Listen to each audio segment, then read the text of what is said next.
So first test drive, the wheel hits here. So I picked up one of these hub-centric spacers, and I'm hoping that'll give me the difference. But of course, somebody cut these lugs down.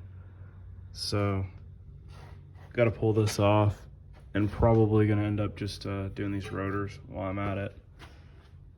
But I'd like to get more than this, but I don't really want to have to get a pattern changing spacer where it offsets the pattern, because I don't really want to run that much wheel spacer. But it's just barely getting into it. We'd take this dust cover off, but worried that the car's gonna throw up rocks off these tires when we're driving fast.